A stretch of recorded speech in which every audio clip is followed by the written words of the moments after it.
ಈಗ ಆಂಡಾಳು ಗೋದೆ ಅನ್ನೋಳು ಹೇಗೆ ಮದುವೆ ಆಗ್ತಾಳೆ ಪರಮಾತ್ಮನನ್ನು, ಎವ್ರಿಥಿಂಗ್ ಅವಳಿಗೆ ಕನಸಲ್ಲಿ ದೇವರು ಇನ್ನೇನು ಮಾಡಿದ್ರು, ಹೆಂಗೆ ತೋರಿಸಿದ್ರು ಅವೆಲ್ಲ ನೋಡಿಬಿಟ್ಟು ಆಮೇಲೆ ವಿಲ್ ಕಂಪ್ಲೀಟ್ ಇವತ್ತಿಂದು ಮುಗಿಸೋಣ ನಮ್ಮ ಕಾರ್ಯಕ್ರಮ 30 ದಿವಸದ್ದು. ಇವಾಗ ಎಲ್ಲರೊಳಗಡೆ ಅಂತರ್ಗತನಾಗಿರುವಂಥ ಪರಮಾತ್ಮ ಮದನ ಗೋಪಾಲನಾಗಿ ಮನ್ಮಥನ ಥರ ಒಳಗಡೆ ಇರ್ತಾನೆ. ಆ ಮನ್ಮಥನನ್ನು ಮೊರೆ ಇಡ್ತಾಳಂತೆ ಆಂಡಾಳು. ಅವಳು ಇವಾಗ ಹೇಳ್ತಾ ಇರೋದು ಇದ್ರಲ್ಲಿ ಬಂದಿಲ್ಲ, ಇವೆಲ್ಲ ಬರ್ತಾ ಇರೋದು. ಅವಳು ಇಷ್ಟವರೆಗೂ ನಮಗೆಲ್ಲ ಹೇಳ್ಬಿಟ್ಟು ನೆಕ್ಸ್ಟು ಬರುತ್ತಲ್ಲ ಈ Nachiyar Tirumozhi, it's a direct dialogue between Andal and Perumal ಎಲ್ಲ ಅವಳು ಕೇಳ್ತಾ ಇರೋದಲ್ಲೇ ಅವಳೆಲ್ಲ ಅಲ್ಲೇ ಬರುತ್ತೆ. ಇಲ್ಲಿವರೆಗೂ ನಮಗೆಲ್ಲ ಹೇಳಾಯಿತು. ಇದರಲ್ಲಿ ಒಂದೊಂದು ವಿಷಯ ನಮ್ಗೆ ಬೇಕಾಗುತ್ತೆ, ಆದರೆ ಇಲ್ಲಿಂದ ಅವಳು ದೇವರು ಹತ್ರ ಡೈರೆಕ್ಟ್ ಕಾಂಟ್ಯಾಕ್ಟ್ ಮೇಲೆ ಹೋಗ್ತಾ ಇರುತ್ತೆ. ಇಲ್ಲಿ ತೈವರು ತಿಂಗಳಂತ ಒಂದು ದಶಕ ಇದೆ, ಅದರಲ್ಲಿ ಒಂದು ಪಾಶರ ಮೊದಲನೇದಲ್ಲಿ ಹೇಳ್ತಾಳೆ, தைவொரு திங்களும் தரை விளக்கி தன்மண்டலமிட்டு மாசி முன்னாள் ஐயனுண் மணல் கொண்டு தெருவணிந்து அழகனுக்கு அலங்கரித்த அனங்கதேவா உய்யவும் ஆம் கொல்லோ என்று சொல்லி உன்னையும் உம்பியையும் தொழுதேன் ஒய்யதோரு தழல் உமிழ் ಚಕ್ಕರಂ ಕೈ ವೇಂಗಡವರ್ಕ ಎನ್ನೈ ವಿಧಿಕಿತ್ತಿಯೇ ಅಂತ ಹೇಳಿದೆ. ಏನು ಹೇಳ್ತಾಳೆ ಅಂದರೆ, ಶ್ರೀನಿವಾಸನಿಗೂ ನನಗೂ ಮದುವೆಯನ್ನು ಏರ್ಪಡಿಸಿಕೊಡು ಅಂತ ಕೇಳ್ತಾಳೆ. ಸರಿ, ಯಾರು ಕೇಳಲಿಲ್ಲ. ಅದಕ್ಕೆ ದೂತರು ಕಳಿಸ್ತಾರೆ. ಹಳೆ ಕಾಲದಲ್ಲಿ ನಮ್ಮ ರಾಜರು ಏನು ಮಾಡ್ತಾರೆ, ಏನೋ ಇನ್ಫಾರ್ಮೇಷನ್ಗೆ ಒಂದು ಪಾರ್ವಾಳ ಅಂತಾರೆ, ದೂತರು ಕಳಿಸ್ತಾರಲ್ಲ, ಆ ಥರ ಇವಳೇನು ಮಾಡಿದಂತೆ ಪಕ್ಷಿಗಳನ್ನೆಲ್ಲ ದೂತ ಕಳಿಸಿದ್ಲು. ಪಕ್ಷಿಗಳು ಏನು ಮಾಡಲಿಲ್ಲ. ಆಮೇಲೆ ಕೊನೆಗೆ ಏನು ಮಾಡ್ತಿಲ್ಲ, ಮೋಡಗಳು ನೋಡಿದಂತೆ. ಅದಕ್ಕೆ ಒಂದು ದಶಕ ಮೋಡಗಳಿಗೆ ಹೇಳ್ತಾಳೆ, ಹೋಗ್ಬಿಟ್ಟು ನನ್ನ ಕಷ್ಟಗಳೆಲ್ಲ ಹೇಳು, ನಮ್ಮ ತಿರುವೆಂಗಡ ಮುಡಿಯನ್ ಶ್ರೀನಿವಾಸ ದೇವ್ರಿಗೆ ಹೋಗ್ಬಿಟ್ಟು ಈ ಥರ ನಾನು ನಿನಗೆ ತುಂಬ ಪ್ರೀತಿಸ್ತೀನಿ, ನಾನು ಮದುವೆ ಆಗಬೇಕು ಅಂತ ಅವಳು ಕಾಯ್ತಾ ಹೇಳಿದ್ದು ಹೇಳು ಅಂತ ಹೇಳ್ಬಿಟ್ಟು ಅವಳಿಗೂ ಹೇಳಿ ಕಳಿಸ್ತಾನಂತೆ. ಎಲ್ಲ ಆಗೋಯ್ತು, ಯಾವುದು ಸಕ್ಸಸ್ ಆಗಿಲ್ಲ. ಕೊನೆಯಲ್ಲಿ ಏನು ಮಾಡ್ತು, ಎಲ್ಲ ದಿವ್ಯಕ್ಷೇತ್ರ, ನಮ್ಮ 106 ದಿವ್ಯಕ್ಷೇತ್ರಗಳು ಇಲ್ಲಿ ಇದೆಯಲ್ಲ, ಅಷ್ಟು ದಿವ್ಯಕ್ಷೇತ್ರ ವಾಸದಿಂದ ಎಲ್ಲ ಭಗವಂತರಿಗೂ ನಮಸ್ಕಾರ ಮಾಡ್ತಾಳಂತೆ. ಮಾಡಿಬಿಟ್ಟು ತಕ್ಷಣ ಅವಳಿಗೆ ಒಂದು ಸ್ವಪ್ನ ಬರುತ್ತೆ. ಆ ಸ್ವಪ್ನದಲ್ಲಿ ಭಗವಂತನಿಗೂ ಅವಳಿಗೂ ಮದುವೆ ಆಗೋಂಥ ಒಂದು ದರ್ಶನ ಕೊಡ್ತಾಳೆ. ಅದನ್ನೇ ಅವಳದು ಆ ದಶಕಕ್ಕೆ ಹೆಸರು ವಾರಣಂ ಆಯಿರಂ ಅಂತೇಳಿ. ವಾರಣಂ ಆಯಿರಂ. ಆ ದಶಕದಲ್ಲಿ ನಮ್ಮ ಮದುವೆಯಲ್ಲಿ ಏನೇನು ಮಾಡ್ತೀವೋ ಎಲ್ಲ ಪ್ರೊಸೀಜರಲ್ಲಿ ಡೀಟೇಲ್ ಆಗಿಬಿಟ್ಟಿದೆ. ಅದ್ರಲ್ಲಿ ಇಂಪಾರ್ಟೆಂಟ್ ಮಾತ್ರ ಇವತ್ತು ನಾವು ನೋಡೋಣ. வாரணம் ஆயிரம் சூழ்வலம் செய்து நாரண நம்பி நடக்கின்றான் என்னெதிர் பூரண பொற்குடம் வைத்து புறமெங்கும் தோரணம் நாட்ட கனா ಕಂಡೇನ್ ತೋಳಿ ನಾನ್. ಯಾರು ಭಗವಂತನನ್ನು ಆಶ್ರಯಿಸುತ್ತಾರೋ ಭಗವಂತ ಸತ್ಸಂಗ ಏರ್ಪಡಿಸ್ತಾನೆ ಅಂತ ಹೇಳ್ತಾರೆ. ವಾರಣಂ ಆಯಿರಂ, ಈ ಸಿಂಪಲ್ ಮೀನಿಂಗ್ ಅಂದರೆ 1000 ಆನೆಗಳು ಅಂತೇಳಿ. ಆಂಡಾಳ್ ಅವಳ ಸ್ವಪ್ನದಲ್ಲಿ 1000 ಆನೆಗಳನ್ನು ಬರೋದನ್ನು ಕಂಡಳು. ಅದು ನಮಗೆ ಮೇಲಿನ ಅರ್ಥ ಆಯಿತು. ಆದರೆ ಇದು ನಿಜವಾಗ್ಲೂ ಏನು ನಾವು ತಿಳ್ಕೋಬೇಕು ಅಂದರೆ, ಆನೆ ಪ್ರಾಯವಾಗಿರುವಂಥ ಭಗವಂತ, ನಾವು 18ನೇ ಪಾಸುರದಲ್ಲಿ ಒಂದು ಮದಗಳಿಟ್ಟರನ್ನು ಓಡಾದ ತೋಲ್ವನ್ ಪಾಸುರದಲ್ಲಿ ಆಲ್ರೆಡಿ ನಾವು ನೋಡಿದ್ವಿ ಭಗವಂತ ಎಷ್ಟು ಶಕ್ತಿ ಇಟ್ಟಿರ್ತಾನೆ ಅಂತ. ಆ ಎಲ್ಲ ಶಕ್ತಿ ಇಟ್ಕೊಂಡ್ರೆ ಭಗವಂತ ಅವನನ್ನು ಇವರೆಲ್ಲರಿಗೂ ಸ್ವಾತಂತ್ರ್ಯ ಕೊಟ್ಟು ಅವನ ಪರತಂತ್ರನಾಗ್ತಾನಂತೆ. ಅಂಥ ತಾತ್ಪರ್ಯ ಇವಳ ಪರವಾಗಿ ಇವಳು ಏನು ಕೆಲಸನ ಹೇಳಿದ್ರು ಮಾಡ್ತಾನೆ ಅನ್ನೋದನ್ನು ಭಗವಂತ ಇದರಲ್ಲಿ ಹೇಳಿದ್ದಾನೆ ಅಂತ. ನಡಕ್ಕಿನ್ರಾನ್ ಎನ್ನೆದಿರ್ ಅಂತ ಹೇಳಿದ್ರೆ ನನ್ನ ಎದುರಿಗೆ ನಡೀತಾನೆ ಅಂತ. ಆದರೆ ಏನು ಹೇಳುತ್ತೆ ಅಂದರೆ, ಭಾಗವತರ ಮಧ್ಯೆ ಪರಮಾತ್ಮ ಮದುವೆ ಮನೆ ನಡ್ಕೊಂಡು ಬರ್ತಾನೆ, ಪೂರ್ಣ ಕುಂಭವನ್ನು ಧರಿಸಿಕೊಂಡು ಬರ್ತಾನೆ ಅಂತ ಇಲ್ಲಿದೆ. ಪೂರ್ಣ ಪೊರ್ಕುಡಂ. ಪೂರ್ಣ ಪೊರ್ಕುಡಂ ಅಂದರೆ ಪೂರ್ಣ ಕುಂಭ ಯಾವುದು? ನಾವೆಲ್ಲ ನೋಡಿದ್ವಿ, ಇಟ್ಕೊಂಡು ಒಂದು ಮೇಲ್ಗಡೆ ತೆಂಗಿನಕಾಯಿ ಇಟ್ಟು ಅದ್ರ ಮೇಲೆ ಮಾವಿನ ಸೊಪ್ಪು, ಅದು ನಮ್ಗೆ ಗೊತ್ತಿರೋದು. ಇಲ್ಲಿ ನಾವು ಒಳಗಡೆ ಅರ್ಥ ಏನು ಮಾಡ್ಕೊಂಬಂತೆ, ಭಗವಂತ ಆ ಕುಂಭ ನಮ್ಮ ಚಿತ್ತದಲ್ಲಿ ಪರಿಪೂರ್ಣವಾಗಿ ತುಂಬಿಕೊಳ್ಳುತ್ತಾನೆ ಅಂತ. ವರುಣ ಅಂತರ್ಯಾಮಿಯಾಗಿರುವಂಥ ಭಗವಂತ ಭಾಗವತರ ಮಧ್ಯೆ ನಡೆದುಕೊಂಡು ಬರ್ತಾ ಇದ್ದಾನೆ ಅಂಥೇಳಿ ಪೂರ್ಣಕಂಬ ಪುರ. ಪುರ ಅಂದರೆ ಶರೀರ. ಶರೀರ ಎಂಬ ಪುರದಲ್ಲಿ ಭಗವಂತನ ಪ್ರತಿಷ್ಠಾಪನೆ ಮಾಡಿಕೊಂಡು ತೋರಣಂ ನಾಟ್ಟ, ಯಾವಾಗಲೂ ಮಂಗಳ ಉಂಟಾಗುವಂತಹ ಕನಾ ಕಂಡೇನ್ ತೋಳಿ ನಾನ್ ಅಂತೇಳಿ ನಾ ಈ ಥರ ಕನಸು ಕಂಡೆ ಅಂತ ಅವಳು ಮೊದಲನೇ ಹೇಳಿದ್ಲು. ಆಮೇಲೆ 2ನೇ ಪಾಠದಲ್ಲಿ ಹೇಳ್ತಾಳೆ, ನಾಳೆ ವಧುವೈ ಮಣಮಿನ್ನು ನಾಳಿಟ್ಟು பாளை கமுகு பரிசுடை பந்தல் கீழ் கோழரி மாதவன் ಗೋವಿಂದನ್ ಎನ್ಬಾನ್ ಓರ್ ಕಾಳೆ ಪುಗದ ಕನಾ ಕಂಡೇನ್ ತೋಳಿ ನಾನ್ ಅಂತ. ಹೀಗೆ ಒಂದು ಅಡಿಕೆ ಮರ, ಇಲ್ಲಿ ಅಡಿಕೆ ಬಗ್ಗೆ ಇದೆ, ಅದರಿಂದ ನಾವೇನು ಕಲಿಬೇಕು ಅಂತೇಳಿ. ಒಂದು ಅಡಿಕೆ ಮರ ಹೆಂಗೆ ದೃಢವಾಗಿರುತ್ತೋ ಆ ಥರ ದೃಢ ಭಕ್ತಿಯನ್ನು ಪರಮಾತ್ಮ ನಮಗೆ ಕೊಟ್ಟ ಅಂತ ಹೇಳ್ತಾರೆ. ಈಗ ಇಂದ್ರ ಆ ಥರ ಆದಿ ದೇವತೆಗಳಿದ್ದಾರೆ, ಅದರ್ ದೇವತೆಗಳು ಅವ್ರು ಏನು ಮಾಡ್ತಾರಂತೆ, ಅವ್ರ ಪರ್ಪಸೇ ಇದಂತೆ ನಮ್ಮ ಮನಸ್ಸನ್ನು ವಿಚಲಿಸಿ ಬೇರೆ ಬೇರೆ ಕಡೆ ಎಳೆಯೋ ಥರ. ಹೆಂಗೆ ಅಂದರೆ, they are all power centres for something other in this materialistic world. ಅದನ್ನು ಬಿಡಿಸ್ಕೊಂಡು ನಾವು ವೈಕುಂಠಕ್ಕೆ ಹೋಗಬೇಕು ಅಂತ ಹೇಳ್ತಾರೆ ಇಲ್ಲಿ, ದೃಢವಾಗಿ ನಾವಲ್ಲಿರಬೇಕು ಅಂತೇಳಿ. ನೆಕ್ಸ್ಟು 3ನೇ ಪಾಶುರದಲ್ಲಿ ಇಂದಿರನ್ ಉಳ್ಳಿಟ್ಟ ದೇವರ್ ಕುಳಾಮ್ ಎல்லாம் ಒಂದು ಇருந்து ಎನ್ನೈ ಮಗಳ್ ಪೇಸಿ ಮಂದಿರತ್ತು ಮಂದಿರಂ ಕೋಡಿ ಉಡುತ್ತಿ ಮಣಮಾಲೆ ಅಂದಿರ ಶೂಟ ಕನಾ ಕಂಡೇನ್ ತೋಳಿ ನಾನ್. ಇಲ್ಲಿರುವಂಥ ಆನುಷಂಕವಾಗಿರುವ ಅಲ್ಪವಾಗಿರುವ ಸುಖಗಳನ್ನು ಬಿಟ್ಟು ನಾವು ನಾರಾಯಣನ ಪಾದಾರವಿಂದವನ್ನು ಆಶ್ರಯಿಸಿದರೆ ಆವಾಗ ಪ್ರಕೃತಿಯಂಥ ಯೋಗ ಮಾಯೆ. ನಾವು ಆಲ್ರೆಡಿ ನೋಡಿದ್ದೀವಿ, ಕೃಷ್ಣನಿಗೆ ಒಂದು ಸಿಸ್ಟರ್ ಇದ್ದಾರೆ ಅಂತೆ, ಅದೇ ಯೋಗ ಮಾಯೆಯಾಗಿ ಬಂದಲ್ಲ. ಆ ಯೋಗ ಮಾಯೆ ಯಾವಾಗ ನಾವೇನು ಮಾಡ್ತೀವಿ, ಒಂದು ಮದುವೆಯಲ್ಲಿ ನಾದಿನಿ ಬಂದು ಇದು ಉಡಿಸ್ಬೇಕು ಅಂತೇಳಿ, ಸೀರೆ ಉಡಿಸ್ಬೇಕು ಅಂತ. ಇಲ್ಲಿ ಕೃಷ್ಣನಿಗೆ ನಾದಿನಿ ಅಂದರೆ ಇವಳಿಗೆ ಯಾರು, ಇವಳಿಗೆ ಕೃಷ್ಣನ್ ಸಿಸ್ಟರ್ ತಾನೆ. ಅದರಿಂದ ಯೋಗ ಮಾಯೆ ಬಂದ್ಬಿಟ್ಟು ಉಡುಗೊರೆಯಾಗಿ ಸೀರೆನ ಉಡಿಸ್ತಾಳೆ ಅಂತೇಳಿ ಹೇಳ್ತಾರೆ. ಅದು ಸ್ಟ್ರೈಟ್ ಮೀನಿಂಗು. ಆದರೆ ನಾವು ಏನು ಮಾಡಬೇಕಿದ್ರಂದರೆ ಈ ಪ್ರಕೃತಿಯ ಆವರಣ ಅನ್ನುವ ಸೀರೆಯನ್ನು ತೆಗೆದುಬಿಟ್ಟು ಭಗವತ್ ಶೇಷತ್ವ ಅನ್ನುವ ವಸ್ತ್ರವನ್ನು ನಾವು ತಗೋಬೇಕು. ಭಗವತ್ ಶೇಷದಂದರೆ ಡೂಯಿಂಗ್ ಸರ್ವಿಸ್ ಟು ಹಿಮ್ ಅಂತದೆ, ಕೈಂಕರ್ಯ ಮಾಡುವುದು. ಅಂದರಿ ಸೂಟ ಕನಾ ಕಂಡೇನ್ ತೋಳಿ ನಾನ್. ಈ ಥರ ಹಂತವಾಗಿ ಒಂದೊಂದೇ ಸ್ಟೇಜ್ ಆಫ್ ಮ್ಯಾರೇಜ್ ಹೇಳ್ತಾ ಹೋಗ್ತಾಳೆ. ಹೇಳ್ತಾ ಹೋಗ್ಬಿಟ್ಟು ಆ ಮದುವೆಯನ್ನು ನೋಡ್ತಾ ಇರುವಾಗ ನೆಕ್ಸ್ಟ್ ಇಂಪಾರ್ಟೆಂಟ್ ಸಪ್ತಪದಿ. ಇನ್ಫ್ಯಾಕ್ಟು ಸುಮಾರು ಜನ ಹೇಳ್ತಾರೆ ನಮ್ಮ ಶಾಸ್ತ್ರಗಳಲ್ಲಿ, ಜಸ್ಟ್ ಫಾರ್ ಇನ್ಫಾರ್ಮೇಷನ್, ಯಾಕಂದರೆ ನಾನು ಮೊನ್ನೆ ಕೂಡ ಹೇಳಿದೆ, ನಮ್ಮ ಹಿರಿಯರು ಏನಿದ್ದಾನೋ ಅದು ಮಾಡಬೇಕು ಅಂತ ಆಂಡಾಳು ಹೇಳಿದ್ದಾಳೆ ಅಂತ. ನಮ್ಮ ಪೂರ್ವಜರು ಎಷ್ಟೋ ಶತಮಾನಗಳಿಂದ ಮಾಡ್ತಾ ಇದ್ದಾರೆ ಪ್ರಾಕ್ಟೀಸು. ಇನ್ಫ್ಯಾಕ್ಟು ನಮ್ಮ ಲಾ ಒಳಗೆ ಹೆಂಗೆ ಹೇಳ್ತಾರೆ ಅಂದರೆ, ನಿಮ್ಮ ಹತ್ರ ಒಂದು ಬರೆದಿರೋದೇ ಬೇಡ, ಸೋರ್ಸಸ್ ಆಫ್ ಲಾ ಅಂತಿದೆ. ಯಾವ್ಯಾವುದಲ್ಲಿ ನಾವು ಕೋರ್ಟ್ಗೆ ಹೋಗ್ತೀವಿ, ಕೋರ್ಟ್ಗೆ ಹೋದಾಗ ಏನು ಮಾಡ್ತಾರೆ, ಯಾವುದಾದ್ರೂ ಆ್ಯಕ್ಟ್ ಪಾಸ್ ಆಗಿದೆಯಾ, ಲಾ ಇದೆಯಾ ಎಲ್ಲ ಕೇಳ್ತಾರೆ. ಅದೆಲ್ಲ ಅದನ್ನು ಕೊನೆಗೆ ಕೇಳ್ತಾರೆ, ಈ ಥರ ಏನೊಂದು ಮೊದಲೇ ಇದೆಯಾ, ಪದ್ಧತಿ ಇದೆಯಾ, ಪ್ರಿಸಿಡೆನ್ಸ್ ಇದೆಯಾ, ಇಲ್ಲ ಈ ಥರ ಒಂದು ಕಸ್ಟಮ್ಸ್ ಇದೆಯಾ, ಕನ್ವೆನ್ಷನ್ ಇದೆಯಾ ಅಂತ ಹೇಳ್ತಾರೆ. ಆ ಥರ ನಮಗೇನಾಗ್ಬಿಟ್ಟಿದೆ ಈಗ, ಕಸ್ಟಮ್ ಕನ್ವೆನ್ಷನಲ್ಲಿ ಮಂಗಳಸೂತ್ರ ಹಾಕಿದ್ರೇ ಮದುವೆ. ಮಂಗಳಸೂತ್ರ ಕಟ್ಟಿದ ಟಿ ವಿಲಿ ನೋಡ್ತೀವಿ, ದಂಡನ ಹೊಡೆದ್ಬಿಟ್ಟು ಮಾಂಗಲ್ಯಂ ತಂತು ನಾನೇನೋ ತಿಳ್ಬಿಡ್ತಾರೆ. ಅದು ನಿಜವಾಗ್ಲೂ ಮದುವೆಯ ಕಂಪ್ಲೀಷನ್ ಅಂತ ಇಲ್ವಂತೆ. ನಮ್ಮ ಶಾಸ್ತ್ರಗಳು ಇನ್ಫ್ಯಾಕ್ಟ್ ಏನು ಹೇಳ್ತಾರೆ ದೊಡ್ಡವರು ಅಂದರೆ, ಶಾಸ್ತ್ರಗಳಲ್ಲಿ ನಮಗೆ ಇದು ಕಟ್ಕೊಳ್ಳೋ ಇದೇ ಇಲ್ಲ ಅಂತ. ಏನು ತಾಳಿ ಕಟ್ಕೊಳ್ಳೋದು, ಮಂಗಳಸೂತ್ರ ಕಟ್ಕೊಳ್ಳೋದಿಲ್ಲ. It has come by out of convention. ಅದರಿಂದ convention should also be followed. ಕೋರ್ಟ್ಗೆ ಹೋದರೆ ಕಟ್ಟಲಿಲ್ಲ ಅಂದರೆ ತಪ್ಪು ಅಂತ ಹೇಳ್ತಾರೆ, ಕಟ್ಕೋಬೇಕು ಅಂತ. ಅದರಿಂದ ಕನ್ವೆನ್ಷನ್ ಫಾಲೋ ಮಾಡಬೇಕು. ಧರ್ಮಶಾಸ್ತ್ರಗಳು ಏನು ಹೇಳುತ್ತೆ ಅಂದರೆ, ಸಪ್ತಪದಿ ಮುಗಿಸಿದ ಮೇಲೆ ಒಂದು ಮ್ಯಾರೇಜ್ ಕಂಪ್ಲೀಟ್ ಅಂತ. ಆ ಸಪ್ತಪದಿನ ಏನು ಅಂತ ಹೇಳ್ತಾರೆ, ಈಗ ಅದನ್ನು ನಾವು ನೋಡೋಣ. இம்மைக்கும் ஏழே பிறவிக்கும் பத்தாவான் நம்மை உடையவன் நாராயணன் நம்பி செம்மை உடைய திருக்கையால் தாழ்பத்தி ಅಮ್ಮಿ ಮಿದಿಕ್ಕ ಕನಾ ಕಂಡೇನ್ ತೋಳಿ ನಾನ್. ಹೀಗೆ ಮದುವೆಗಳಲ್ಲಿ ಸಪ್ತಪದಿ ಮಾಡ್ತಾನೋ ಅದನ್ನು ಭಗವಂತ ಭೂಮಂಡಲದಲ್ಲೇ ತೋರಿಸ್ತಾನಂತೆ. ಈಗ ಮೊದಲನೇ ಅಲ್ಲಿ 7 ಪದ ಇರುತ್ತಾರೆ ಸ್ಟೆಪ್ಸು. ಮೊದಲನೇ ಸ್ಟೆಪ್ಪಲ್ಲಿ ಮೊದಲನೇ ಪದದಲ್ಲಿ ಪರಭಕ್ತಿಯನ್ನು ಕೊಡುತ್ತಾನೆ, ಎರಡನೇ ಪದದಲ್ಲಿ ಪರಜ್ಞಾನವನ್ನು ಕೊಡುತ್ತಾನೆ, ಮೂರನೇದಲ್ಲಿ ಪರಮ ಭಕ್ತಿಯನ್ನು ಕೊಡುತ್ತಾನೆ, ನಾಲ್ಕನೇ ಪದದಲ್ಲಿ ಸಾರೋಪ್ಯ ಮೋಕ್ಷವನ್ನು, ಐದನೇದರಲ್ಲಿ ಸಾಲುಕ್ಯ ಮೋಕ್ಷವನ್ನು, ಆರನೇದಲ್ಲಿ ಸಾಮೀಪ್ಯ ಮೋಕ್ಷವನ್ನು ಮತ್ತು ಏಳನೇದಲ್ಲಿ ಸಾಯುಜ್ಯ ಮೋಕ್ಷವನ್ನು ಕೊಡ್ತಾನೆ. ಅವನ ಕಡೆ ಕೊನೆಗೆ 7ನೇದಲ್ಲಿ ಕೈ ಹಿಡಿದು ಕೂರಿಸ್ಕೋತಾನೆ ನಾವು ಮುಂದೆ ಅಂತ. ಅದು ನಾವು ನೋಡಿದ್ದೀವಿ 2 ದಿವಸ ಮುಂಚೆ. ಕೈ ಹಿಡ್ಕೊಂಡು ಆ ಚಿತ್ತವನ್ನು ಇದನ್ನು ಜೀವಾತ್ಮನ ಏರಿದು ಮೇಲೆ ಕೂರಿಸ್ಕೋತಾನೆ ತೊಡೆ ಮೇಲೆ ಅಂತೇಳಿ. ತೋಳ್ವಳೆ ಅಂತ ನಾವು ನೋಡಿದಲ್ಲ, ಅದು ಇನ್ನರ್ ಮೀನಿಂಗ್ ಅಂತ.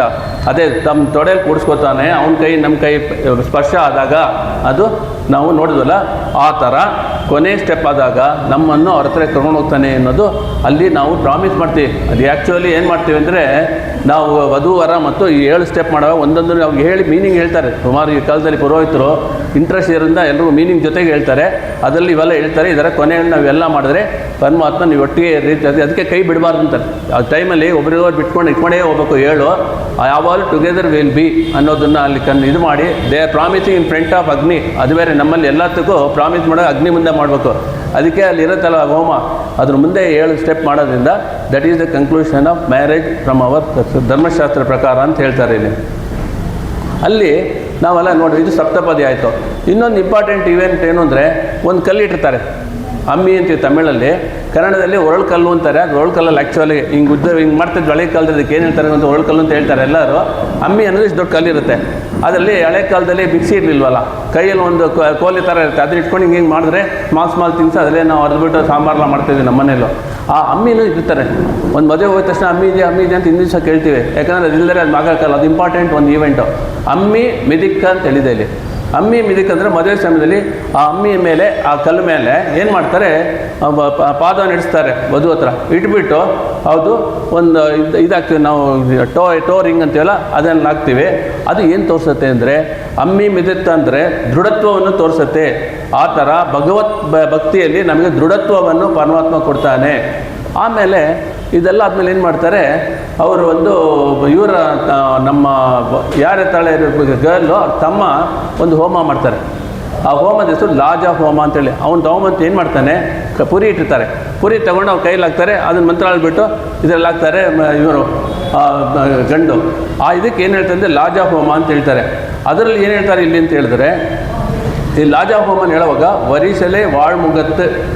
ಅಲ್ಲಿ ಏನಂದರೆ ಅಕ್ಕಿ ಅಗ್ನಿಯಲ್ಲಿ ಹಾಕಿದ ತಕ್ಷಣ ಏನಾಗುತ್ತೆ, ಪುರಿ ಆಗುತ್ತೆ. ಇನ್ಫ್ಯಾಕ್ಟ್ ಪುರಿ ಮಾಡುವಾಗ ಭತ್ತದ ಪುರಿ ಅಂತ ಸಿಗುತ್ತೆ. ನಾವು ನೋಡೋಕೆ ಒಳ್ಳೆ ಪುರಿ ಅಲ್ಲ, ಭತ್ತದ ಪುರಿ ಅಂತ. ಅದು ನಾವು ಇದರಲ್ಲಿ ಯೂಸ್ ಮಾಡ್ತೀವಿ ನಮ್ಮ ಕಾರ್ತಿಗೆಯಲ್ಲಿ ಗುಂಡೆ ಮಾಡೋಕ್ಕೆ. ಆ ಭತ್ತದ ಪುರಿ ಹೆಂಗೆ ಬರುತ್ತೆ ಅಂದರೆ ಅಲ್ಲಿ ಹಾಕಿದ ತಕ್ಷಣ ಅದು ಹಂಗೆ ಪುರಿ ಆಗಿಬಿಡುತ್ತೆ. ಆ ಥರ ಅಗ್ನಿಯಲ್ಲಿ ಹಾಕಿದ ತಕ್ಷಣ ಪುರಿ ಹೆಂಗಾಗುತ್ತೋ ಹಿಗ್ಗತ್ತೋ ಅದೇ ಥರ ಪರಮಾತ್ಮನ ಸಂಶ್ಲೇಷದಲ್ಲಿ ನಮ್ಮ ಆತ್ಮ ಆಗಿರುವಂಥ ಅಕ್ಕಿ ಪುರಿಯಾಗಿ ಹಿಗ್ಗಿ ಆ ಭಗವಂತದಲ್ಲೇ ಸಮಿಸ್ಕೊಳ್ಬೇಕು. We have to offer our self, ಸಮರ್ಪಿಸಿಕೊಳ್ಳಬೇಕು ಅನ್ನೋ ತಾತ್ಪರ್ಯ ಈ ಲಾಜಾ ಹೋಮ ನಮಗೆ ಅದ್ಭುತವಾಗಿ ತೋರಿಸ್ತಾ ಇದೆ. ಈ ಥರ ಪರಮಾತ್ಮ ಸ್ವಪ್ನದಲ್ಲಿ ಮೊದಲು ಅವಳಿಗೆ ದರ್ಶನ ಕೊಟ್ಟು ಆಮೇಲೆ ಮದುವೆ ಪಾಯ ಬಂತು. ಬಂದ ತಕ್ಷಣ ಅವರಪ್ಪ ಏನು ಮಾಡ್ತಾರೆ, ಈ ವಾಂಟ್ಸ್ ಟು ಅರೇಂಜ್ ಮ್ಯಾರೇಜ್ ಮಗುಗೆ. ಅದಕ್ಕೆ ಸರಿ ನೋಡೋಣ ಅಂತ ಹೇಳ್ಬಿಟ್ಟು ಅವಳು ಏನು ಮಾಡ್ತಾಳೆ, ನಿಧಾನಕ್ಕೆ ಅವ್ಳು ಒಂದೊಂದೇ ತೋರಿಸೋಣ ಅಂದರೆ ಟ್ರೈ ಮಾಡ್ತಾರೆ. ಕೊನೆಯ ದಶಕ ನಾನು ಹೇಳಿದ್ನಲ್ಲ ನಾಟ್ಯ ತಿರುಮಳಿ, ಅದರಲ್ಲಿ ಬೃಂದಾವನತೆ ಕಂಡೋಮೆ ಅಂತೇಳಿ ಈ ರಿಯಲ್ ಮ್ಯಾರೇಜ್ ಮತ್ತು ಇವರು ಕೃಷ್ಣ ಅವನಿಗೆ ಸಾಕ್ಷಾತ್ಕಾರ ಕೊಟ್ಟ ಅನ್ನೋದು ಈ ಪಾತ್ರದಲ್ಲಿದೆ. பட்டி மேய்ந்தோர் காரியரு பலதேவர்க்கோர் கீழ் கண்மாய் இட்டீரிட்டு விளையாடி இங்கு போத கண்டீரே இட்டமான பசுகளை இனிது மறித்து நூರುಟಿ விட்டுக்கொண்டு விளையாட ಬೃಂದಾವನತೆ ಕಂಡೋಮೆ. ಬೃಂದಾವನದಲ್ಲಿ ಭಗವಂತ ಗೋಷ್ಠಗಳ ಮಧ್ಯೆ ಗೋಪಿಕೆಯರ ಮಧ್ಯೆ ಸುಂದರವಾಗಿರುವಂಥ ಸದಾ ಮನ್ಮಥನಾಗಿರುವ ಮನ್ಮಥಕಾರನಾಗಿ ಪರಮಾತ್ಮ ಆಂಡಾಳಿಗೆ ದರ್ಶನ ಕೊಟ್ಟ ಅಂತ. ಯಾಕಂದರೆ Manmatha we know is the best handsome person on the world ಅಂದರೆ ನಮಗೆ ಮನ್ಮಥ. ದೇವರುಗಳೆಲ್ಲ Manmatha to the score infinity ಹೇಳ್ಬೇಕಂತ ನಾವು ಹೇಳೋಕ್ಕಾಗಲ್ಲ, ಅದಕ್ಕೋಸ್ಕರ 4 ಸರಿ ಹೇಳಿದೆ. ಮನ್ಮಥನಾಗಿ ಪರಮಾತ್ಮ ಆಂಡಾಳಿಗೆ ದರ್ಶನ ಕೊಟ್ಟ. ಅಲ್ಲಿ ಬೃಂದಾವನತೆ ಕಂಡೋಮೆ ಅಂತ ಹೇಳಿ ಇಂಥ ಕೃಷ್ಣನನ್ನು ಇಂಥ ಮದನ ಗೋಪಾಲನ್ನು ವರಿಸ್ಕೋಬೇಕು ಅಂತ ಹೇಳಿ ಮದುವೆ ಮಾಡೋ ಪ್ರಾಯಕ್ಕೆ ಬಂದುಬಿಟ್ಲವಳು. ಆವಾಗ ಏನು ಹೇಳ್ತಾಳಂತೆ ಅವ್ರ ತಂದೆ ಹತ್ರ, ಮಾಡಿಡವರ್ಕು ಎನ್ ಪೇಚು ಪಡೀಲ್ ವಾഴಗಿಲ್ಲೇನು ಕಂಡಾಯ್ ಮನ್ಮಥನೇ ಅಂತ ಹೇಳ್ತಾಳಿಲ್ಲ. ಹಂಗಂದ್ರೆ ಏನಪ್ಪ ಅಂದರೆ ಮನುಷ್ಯರಿಗೆ ನಾನು ಮದುವೆ ಆಗೋಲ್ಲ ಅಂತ ಹೇಳಿಬಿಟ್ಟು ಇಲ್ಲಿರುವಂಥ ಆನುಷಂಗಿಕವಾಗಿರುವಂಥ ಸುಖವನ್ನು ನಾನು ಎಣಿಸೋದಿಲ್ಲ, ಭಗವಂತನ ಭಕ್ತಿಯೇ ನನಗೆ ಎಣಿಸೋದು ಅಂತ ತಾತ್ಪರ್ಯ ಹೇಳ್ಬಿಟ್ಟು ಆವಾಗ ಏನು ಮಾಡಿದ್ರು, ಹಳೆ ಕಾಲದಲ್ಲಿ ಈವನ್ ನಮಗೆ ಸೀತೆ ಗೊತ್ತು, ಸ್ವಯಂವರ ಏರ್ಪಡಿಸ್ತಾಯಿದ್ರು. ಗರ್ಲ್ಸ್ ಟು ಶೂಸ್ ಅಲ್ವಾ, ಸ್ವಯಂವರ ಏರ್ಪಡಿಸ್ರಂತೆ. ಇಲ್ಲಿ ಅವರು ಏರ್ಪಡಿಸೋರು ಏನು ನಮ್ಮ ಪೆರಿಯಾಳ್ವಾರ್ ಗೊತ್ತಿಲ್ಲದೆ ಇದ್ದಾರೆ, ಎಲ್ಲ ದೇವರು ಬಂದ್ಬಿಟ್ರು ದಿವ್ಯ ದೇಶಗಳಿಂದ. ಕ್ಷೀರಾಬ್ಧಿ ಕನ್ನಿಕೆ ಶ್ರೀ ಮಹಾಲಕ್ಷ್ಮಿ ಯಾರಿಗೆ ವಧುವಾಗುವೇನೆ ಹಾಡು ಇವತ್ತು ಆಡಬಾರ್ದು ಅಂತ ನಾನು ಹಿಂಗೆ ಹೇಳ್ತಾ ಇದ್ದೀನಿ. ಅಷ್ಟೇ ದಿನ ಆಡ್ತೀನಿ, ಇವತ್ತು ಮೀನಿಂಗ್ ಇರೋದ್ರಿಂದ ನಾನು ಹಾಡು ಹೇಳ್ತಾ ಇಲ್ಲ. ಕ್ಷೀರಾಬ್ಧಿ ಕನ್ನಿಕೆ ಶ್ರೀ ಮಹಾಲಕ್ಷ್ಮಿ ಯಾರಿಗೆ ವಧುವಾಗೇನಿ ಶರದಿ ಬಂಧನ ರಾಮಚಂದ್ರ ಮೂರ್ತಿಗೋ ಪರಮಾತ್ಮ ಅನಂತ ಪದ್ಮನಾಭಗೋ ಸರಸಿ ಜನಾಭ ಶ್ರೀ ಜನಾರ್ದನ ಮೂರ್ತಿಗೋ ಅಂತ ಕೇಳ್ದಂತೆ. ಒಬ್ಬೊಬ್ಬರನ್ನ ಕೇಳ್ಬಿಟ್ಟು ನೀ ಯಾರಿಗಾಗ್ತೀಯಾ ಅಂತ ಹೇಳೋ ಪ್ರಸಂಗದಲ್ಲಿ ಒಂದೊಂದು ದಿವ್ಯ ದೇಶ, 106 ದಿವ್ಯ ದೇಶ ಭಗವಂತನು ಒಂದೊಂದು ಕಾರಣವನ್ನು ಕೊಟ್ಟು ರಿಜೆಕ್ಟೆಡ್ ಎಲ್ಲರೂ ಕಾರಣ ಕೊಟ್ಟು ತಿರಸ್ಕೊಟ್ಬಿಟ್ಲು ನಮ್ಮ ಆಂಡಾಳು. ಕೊನೆಯಲ್ಲಿ ಯಾರನ್ನಮ್ಮ ಮದುವೆ ಆಗ್ತೀಯಾ ಅಂತ ಕೇಳಿದ್ರಂತೆ. ಆವಾಗ ಇವ್ರು ಹೇಳ್ತಾರಂತೆ, ಆಯಿತು ಎಲ್ಲ ದಿವ್ಯ ದೇಶ ಭಗವಂತರು ಎಲ್ಲಿ ಹೋಗಿ ಶಯನ ಮಾಡುತ್ತಾರೋ. ಏನು ಹೇಳ್ತಾರೆ, ಎಂಡಲ್ಲಿ ಎಲ್ಲ ನಿದ್ದೆ ಮಾಡ್ಬಿಡ್ತಾನೆ, ಯೋಗ ನಿದ್ರೆ. ಭಗವಂತ ಮಾಡೋದು ಯೋಗ ನಿದ್ರೆ. ಎಲ್ಲ ಭಗವಂತರು ಎಲ್ಲಿ ಹೋಗಿ ಶಯನ ಮಾಡುತ್ತಾರೋ ಅಲ್ಲಿರೋ ದೇವರು ಯಾರಿದ್ದಾರೋ ಅವರೇನ ಮಾಡೋದು ಅಂತ. ಅಲ್ಲಿರೋದು ಯಾರು, ರಂಗನಾಥ ಸ್ವಾಮಿ. ಅವ್ರು ನಿನ್ನೆ ನಾನು ಮದುವೆ ಆಗ್ತೀನಿ ಅಂತ ಹೇಳ್ತಾಳೆ. ತಕ್ಷಣ ಏನು ಮಾಡಿದಂತೆ, ಅಲ್ಲಿರುವಂಥ ಪಾಂಡ್ಯ ರಾಜ ಅವನು ಪಲ್ಲಕ್ಕಿ ತೊಗೊಂಬರ್ತಾನೆ. ಪಲ್ಲಕ್ಕಿ ತೊಗೊಂಬಂದು ಅವನೇ ಪಲ್ಲಕ್ಕಿ ಇಟ್ಕೊಂಡು ಹೋಗ್ತಾನಂತೆ. ಪಾಂಗ್ಯದ ಅವರು ಪಲ್ಲಕ್ಕಿನ ಹೊರತಾನೆ ಅವನು ಪೆರಿಯಾಳ್ವಾರ್ ಆಂಡಾಳನ್ನ ಕರ್ಕೊಂಡು ಹೋಗಕ್ಕೆ ಶುರು ಮಾಡೋದು. ಶ್ರೀರಂಗಮ್ಗೆ ಕರ್ಕೊಂಡು ಹೋಗ್ತಾ ಇದ್ದಾರೆ. ಆ ಯಾತ್ರೆಯಲ್ಲಿ ಹೋಗುವಾಗ ಏನು ಮಾಡಿದಂತೆ, ಮಧ್ಯ ಎಲ್ಲ ದೇವರು ತೋರಿಸ್ಕೊಂಡು ಹೋಗ್ತಾರೆ. ಹೋಗೋವಾಗ ಅಲ್ಲಿ ಫಸ್ಟು ಮಧುರೆಯಲ್ಲಿ ಕೂಡಾಳ್ ಅಳಗರ್ ಸನ್ನಿಧಿ ಅಂತಿದೆ. ಅಲ್ಲಿ ತೋರಿಸ್ಬಿಟ್ಟು ಹೇಳ್ತಾರಂತೆ, ನೋಡಮ್ಮ ಪಲ್ಲಾಂಡ್ ಅಂತ ನಾನು ಹಾಡಿದ್ನಲ್ಲ, ದೇವರಿಗೇನೆ ನಾನು ಈ ಥರ ನಿನ್ಗೇನು ಭಯ ಬರಬಾರ್ದು, ಯಾರಿಗೂ ನಿನ್ನ ಮೇಲೆ ಕಣ್ಣು ಬೀಳಬಾರ್ದು, ನಿಮ್ಗೇನು ಕಷ್ಟ ಆಗಬಾರ್ದು ಅಂತ ಹಾಡಿದ್ದು ಪಲ್ಲಾಂಡು. ಆ ಪಲ್ಲಾಂಡು ಹಾಡಿದ್ದ ಈ ದೇವರೇ ಅಂತ ಹೇಳಿದಂತೆ. ಸರಿ, ಅಲ್ಲಿಂದ ಇನ್ನೂ ಸ್ವಲ್ಪ ಮುಂದೆ ತೊಗೊಂಡೋದಂತೆ. ಮುಂದೆ ಕರ್ಕೊಂಡೋಗ್ಬಿಟ್ಟು ಇದು ನೋಡಮ್ಮ, ಇದು ತಿರುಮಾಲಿರಂ ಶೋಲೆ ಅಂತ ಹೇಳಂತೆ. ತಿರುಮಾಲಿರಂ ಶೋಲೆ ಅಂದರೆ ಆಂಡಾಳ್ಗೂ ಮತ್ತು ನಮ್ಮ ರಾಮಾನುಜರಿಗೂ ತುಂಬ ಅಲ್ಲಿ ನಿಕಟವಾಗಿ ಇದಿದೆ. ಅದರಲ್ಲಿ ಈ ನಮ್ಮ ನಾಚ್ಯ ತಿರುಮಲೆ ಹೇಳ್ತಾಳೆ, 100 ತಡಾವಿಲ್ வெண்ணை வாய்னேந்து ಪರಾವಿ ವೈತೇನ್ 100 ತಡ ನೆರೆಯಿಂದ ಅಕ್ಕಾರ ಅಡಿಸಿಲ್ ಸೊನ್ನೇನ್ ಅಂತ ಹೇಳಿ. ಅಂದರೆ 100 ಬಟ್ಲಲ್ಲಿ ನಿನಗೆ ಸಕ್ಕರೆ ಪೊಂಗಲ್ ಇದು ಲೋಯರ್ ಲೆವೆಲ್ ಹೆಸರು ನಮಗೆ ಅರ್ಥ ಮಾಡೋಕ್ಕೋಸ್ ಹೇಳ್ತೇನೆ. ಅಕ್ಕಾರ ಅಡಿಸಲ್ ಅದ್ರ ಬಗ್ಗೆ ಮೊನ್ನೆ ನೋಡಿದ್ವಿ ನಾವು. ಹೆಂಗೆ ಅಂದರೆ ತುಪ್ಪ ಜಾಸ್ತಿ ಇರಬೇಕು, ರೈಸ್ ಕಾಳು ಕಮ್ಮಿ ಇರಬೇಕು, ಅದು ಅಕ್ಕಾರ ಅಡಿಸಲ್. ಬೆಳಂಗೆ ವಳಿವಾರ ಅಂತ ಮೊನ್ನೆ ನೋಡಿದ್ವಲ್ಲ, ಆ ಥರ ಇರಬೇಕಂತೆ ಅಕ್ಕಾರ ಅಡಿಸಲ್ ಅಂತ. ಅಕ್ಕಾರ ಅಡಿಸಲ್ನ ನೀನು ಸಮರ್ಪಿಸ್ತೀನಿ ಅಂತ ಹಾಡ್ದಿಲ್ಲ ನಿನ್ನ ಇದರಲ್ಲಿ ನಾಚ್ಯ ತಿರುಮಳೆಯಲ್ಲಿ. ಅದೇ ಈ ದಿವ್ಯ ಕ್ಷೇತ್ರ ತಿರುಮಾಲಿನಂ ಚೋಲೆ ಅಂತ ತೋರಿಸಿದ್ರಂತೆ. ಆಮೇಲೆ ಹಂಗೆ ಶ್ರೀರಂಗಕ್ಕೆ ಹೋದ್ರಂತೆ. ಶ್ರೀರಂಗಕ್ಕೆ ಹೋಗಿದ ತಕ್ಷಣ ಸಾಯಂಕಾಲ 6 ಗಂಟೆ ಆಗೋಯ್ತು. ಸಾಯಂಕಾಲ 6 ಗಂಟೆಗೆ ಆಗಿದ ತಕ್ಷಣ ನಮಗೆಲ್ಲ ಇದೆಲ್ಲ ಮಾಮೂಲಿ ಸಂಧ್ಯಾವಂದನೆ ಮಾಡಬೇಕಾಯ್ತು. ಏನು ಮಾಡಿದ್ದಾರೆ, ಅಲ್ಲಿ ಪಲ್ಲಕ್ಕಿ ನಿಲ್ಲಿಸ್ಬಿಟ್ಟು ಸಂಧ್ಯಾವಂದನೆ ಮಾಡೋಕ್ಕೆ ಹೋದರು ಪೆರಿಯಾಳ್ವಾರ್. ಹೋಗಿದ ತಕ್ಷಣ ಸಡನ್ನಾಗಿ ಆಂಡಾಳ್ ಪಲ್ಲಕ್ಕಿಯಿಂದ ಅಂತರ್ಧಾನ ಹೋಗ್ತಾಳೆ, ಹೊಟ್ಟೋಗ್ಬಿಡ್ತಾರೆ. ಗೊತ್ತಾಗಲೇ ಇಲ್ಲ. ಇವ್ರು ಸಂಧ್ಯಾವಂದನೆ ಮುಗಿಸ್ಕೊಂಡ್ಬಿಟ್ಟು ನೋಡ್ತಾರಂತೆ, ಎಲ್ಲಿ ನೋಡಿದ್ರು ಆಂಡಾಳ್ ಕಾಣಿಸ್ತಾ ಇಲ್ಲ. ಅಲ್ಲಿಂದ ಎಲ್ಲ ಓಡೋಗ್ತಾರಂತೆ. ಆ ಕಾವೇರಿ ತೀರದಿಂದ ಎಲ್ಲರೂ ಕೇಳ್ಕೊಂಡೋಗಿ ಆಂಡಾಳ್ ನೋಡಿದ್ರ ಗೋದೆ ನೋಡಿದ್ರ ಅಂತ ಕೇಳ್ತಾ ಹೋಗ್ಬಿಟ್ಟು ಕೊನೆಗೆ ಸರಿ ಭಗವಂತ ರಂಗನಾಥನ ಸನ್ನಿಧಿಗೆ ಹೋಗ್ಬಿಡೋಣ ಅಂತ ಅಲ್ಲಿ ಹೋಗ್ಬಿಟ್ಟು ರಂಗನಾಥನಿಗೆ ಈ ಥರ ನೋಡಪ್ಪ, ನಾನು ಕರ್ಕೊಂಡು ಬಂದೆ, ಇಲ್ಲಿ ಬಂದ್ಬಿಟ್ಟು ನಾನು ಸಂಧ್ಯಾವಂದನೆ ನಿತ್ಯ ಕರ್ಮ ಮಾಡೋಕ್ಕೆ ಹೋದಾಗ ಎಲ್ಲೋ ಹೋಗ್ಲೋ ಗೊತ್ತಿಲ್ಲ ಅಂತ ಹೇಳಕ್ಕೆ ಹೋದಾಗ ಅಲ್ಲಿ ನೋಡಿದ್ರೆ ಆಶ್ಚರ್ಯವೋ ಆಶ್ಚರ್ಯ. ಏನಾಯ್ತಂದರೆ ಅಲ್ಲಿ ರಂಗನಾಥ ಮತ್ತು ನಮ್ಮ ಗೋದೆ ಒಂದೇ ಸಿಂಹಾಸನದಲ್ಲಿ ಏಕ ಸಿಂಹಾಸನ ಕೂತಿರೋದನ್ನು ತೋರಿಸ್ಬಿಟ್ಟು ಆವಾಗ ತುಂಬ ಸಂತೋಷ ಆಗುತ್ತೆ. ದರ್ಶನ ಕೊಟ್ಟಿದ ತಕ್ಷಣ ಅಷ್ಟು ನೋಡಿದ್ಮೇಲೆ ಆಗೋಯ್ತಲ್ಲ. ಅವ್ರು ಏನು ಹೇಳಿದಂತೆ, ನೋಡಿ ರಂಗನಾಥ ಸ್ವಾಮಿಗಳೇ, ನೀವು ನಾನು ಲಕ್ಷ್ಮೀ ಥರ ಬೆಳೆಸಿದಂಥ ಮಗಳನ್ನು ಭಗವಂತ ನೀನೇ ಒರೆಸ್ಕೊಂಡ ಅಂದರೆ ಓಕೆ, ನನಗೇನು ತೊಂದರೆ ಇಲ್ಲ. ಒಂದು ಸಣ್ಣ ವಿಷಯ, ನಾನು ಅಷ್ಟು ಅಕ್ಕರೆಯಿಂದ ಅವನು ಬೆಳೆಸಿದ್ದೀನಿ. ಅದನ್ನು ನಾರ್ಮಲಾಗಿ ಏನು ಪ್ರೊಸೀಜರ್ ಸಂಪ್ರದಾಯ ಪ್ರಕಾರ ಇದೆ ಆ ಥರ ವಿವಾಹ ಮಾಡಬೇಕು ಅಂತ ನನಗೊಂದು ಆಸೆ ಇದೆ ಅಂತ ಹೇಳಿದಂತೆ. ನೋ ಪ್ರಾಬ್ಲಮ್, ಆಯ್ತಮ್ಮ, ನೀವು ಕರ್ಕೊಂಡೋಗ್ಬಿಡಿ, ಇವಳನ್ನ ಕರ್ಕೊಂಡೋಗ್ಬಿಡಿ, ನಾನು ಶ್ರೀವಿಲ್ಲಿಪುತ್ತೂರು ನಿಮ್ಮೂರಿಗೆ ಬಂದು ನಾನು ಅವಳನ್ನ ವಿವಾಹ ಮಾಡ್ಕೋತೀನಿ ಅಂತ ಹೇಳಿಬಿಟ್ಟು ಆಮೇಲೆ ಇವರು ವಾಪಸ್ ಬಂದು ಎಲ್ಲ ಮದುವೆಗೆ ರೆಡಿ ಮಾಡಿದ್ರಂತೆ. ಮದುವೆಗೆಲ್ಲ ರೆಡಿ ಮಾಡಿದ್ಮೇಲೆ ಆಗ ಮದುವೆ ಸಂಬರ ಟೈಮಲ್ಲಿ ಗರುಡಾರೂಢನಾಗಿ ಬಂದು ಪ್ರವರವನ್ನು ಹೇಳಿ 2 ಕಡೆಯೂ ಹೇಳಿ ಆಂಡಾಳನ್ನು ವಿವಾಹ ಆಗುವಂಥ ಪ್ರಸಂಗದಲ್ಲಿ ನಾರಾಯಣನನ್ನೇ ಮದುವೆ ಆದಳು ಅಂತೇಳಿ ಆಂಡಾಳಲ್ಲಿ ಹೇಳಿದ್ರು ಅಂತ. ಅದಾದಮೇಲೆ ಆಮೇಲೆ ಇಲ್ಲಿಗೆ ಬಂದ ಮೇಲೆ ತಿರ್ಗಾ ಭಗವಂತ ಪೆರಿಯಾಳ್ವಾರ್ ಹೇಳ್ತಾರೆ ಕರ್ಕೊಂಡ್ಬಂದ್ಬಿಡಿ ಅಂತ. ಕರ್ಕೊಂಡು ಬಂದ ಮೇಲೆ ಪೆರಿಯಾಳ್ವಾರ್ ಕಣ್ಮುಂದೇನೆ ಅವ್ರ ಜೊತೆಗೆ ಅವರು ಕರ್ಕೊಂಡ್ಬಿಟ್ರು. ಅಯೋನಿಜಾಗದಿಂದ she goes back and joins ನಮ್ಮ ರಂಗನಾಥನ ಅಂತೇಳಿ ಹೇಳ್ತಾರೆ. ಅದರಿಂದ ಇದು ನಮ್ಮ ಆಂಡಾಳರ ಚರಿತ್ರೆ. ಇದರ ಬಗ್ಗೆ ಅವಳು ಹೆಂಗೆ ಮದುವೆ ಆದಂತೇಳಿ ಇದನ್ನು ಕೇಳಿದವ್ರಿಗೆಲ್ಲರಿಗೂ ಎಲ್ಲ ಥರದ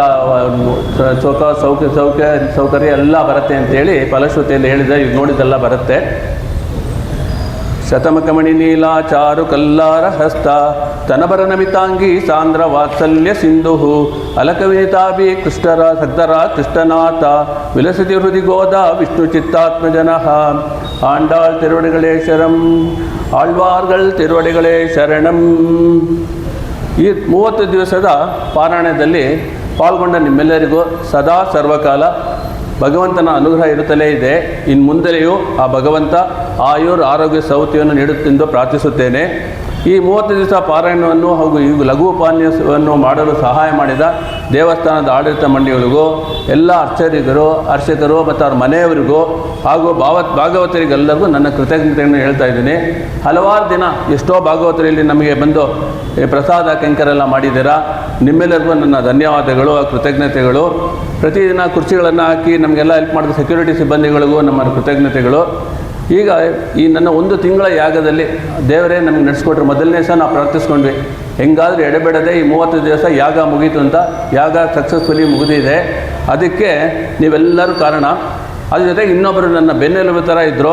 ಯಾವ ರೀತಿಯಲ್ಲಿ ಅಂದರೆ ಈ ಯಾಗದಲ್ಲಿ ಏನೇನು ನನಗೆ ಬೇಕೋ ಎಲ್ಲ ನನಗೆ ಒದಗಿಸಿ, ಶುರುವಾಗ ಮುಂದೆ ಬರುವಾಗ ಏನೇನು ಮಾಡಬೇಕು, ಪ್ರಸಾದ ಮಾಡ್ಕೊಂಡು ಬರೋದು, ಇಲ್ಲಿ ಡಿಸ್ಟ್ರಿಬ್ಯೂಟ್ ಮಾಡೋದು, ಇದಷ್ಟೇ ಅಲ್ಲ, ಕೇಪಬಲ್ ಆಫ್ ಗಿವಿಂಗ್ ಎ ಉಪನ್ಯಾಸ ಹರ್ಸೆಲ್ಫ್. ನನ್ನ ಧರ್ಮಪತ್ನಿ ಎಷ್ಟೋ ಇನ್ಪುಟ್ಸ್ ಕೊಟ್ಟಿದ್ದಾರೆ ಒಂದೊಂದು ದಿವಸ ಪ್ರೋಗ್ರಾಮ್ಗೂ.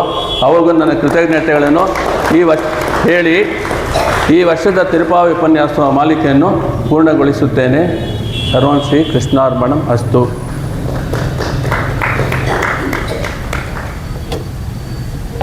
ನಿಮ್ಮ ಪ್ಲೇಸ್ ಹಾಂ ಅದೇ ಕಂಟಿನ್ಯೂ ಪಡೋಣ. ಈಗ ಆಂಡಾಳಿಗೆ ಒಂದು 15 ನಿಮಿಷ maximum you can be there sir. 15 ನಿಮಿಷ ಸಂಗೀತ ಸೇವೆ ಇದೆ. ಒಂದಿಬ್ಬರು ನಿಮಗೆ ಭಾಳ ಬೇಕಾದ ಸಂಗೀತ ಸೇವೆ ಇದೆ, ಸಂಗೀತ ಆಡ್ತಾರೆ, ಕೇಳ್ಕೊಂಡು ಆಮೇಲೆ ವಿ ಕ್ಯಾನ್ ಹ್ಯಾವ್ ಇದು ಆರತಿ ಮಾಡ್ಬೋದು.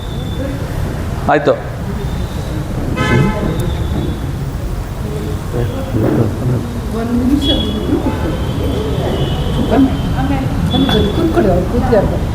ಪರವಾಗಿಲ್ಲ ಇದೇನು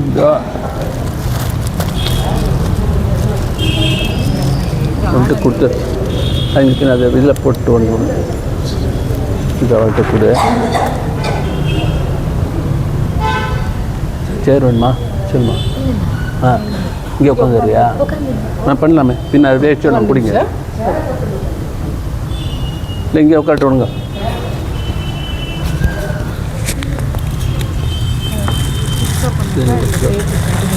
ஸ்டாப் பண்ணிவிட்டு இன்னும் தர பண்ணலாம். அது இன்னும் பெருசாக போயிடும். இதை வச்சுக்கோங்க, மாட்டிக்கோங்க. அதில் இப்போ ஆட்டோமேட்டிக்காக ரெக்கார்ட் ஆகும். With without sound.